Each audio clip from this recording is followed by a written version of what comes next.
ભૂતના સેવા સંસ્થાન ટ્રસ્ટ દ્વારા પુણ્યશ્લોક અહલ્યાબાઈ હોલકરની 300મી જન્મજયંતિ નિમિત્તે વિચાર ગોષ્ઠીનું આયોજન કરાયું હતું, જેમાં મુખ્ય વક્તા તરીકે માંડી મુન્દ્રાના ધારાસભ્ય અનિરુદ્ધ દવે ઉપસ્થિત રહી અહલ્યાબાઈ હોલકરના કાર્યોને યાદ કર્યા હતા.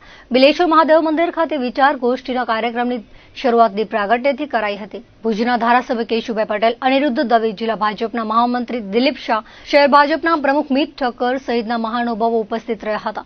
બિલેશ્વર મંદિરથી ધીંગેશ્વર મહાદેવ મંદિર સુધી રેલી યોજવામાં આવી હતી, જેમાં કચ્છ મોરબી લોકસભાના સાંસદ વિનોદ ચાવડા, જિલ્લા ભાજપ પ્રમુખ દેવજીભાઈ વરચંદ સહિતના હાજર રહ્યા હતા. આ રેલીમાં બાળાઓ દ્વારા રજૂ કરાયેલ તલવાર રાસ અને વેશભૂષા આકર્ષણનું કેન્દ્ર રહ્યા હતા.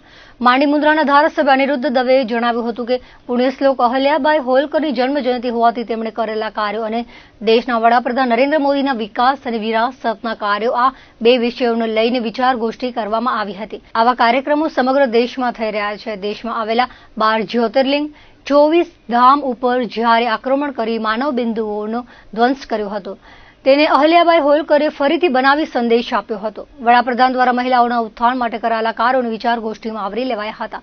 કાર્યક્રમમાં નગરજનો, રાજકીય અને સામાજિક અગ્રણીઓ ઉપસ્થિત રહ્યા હતા.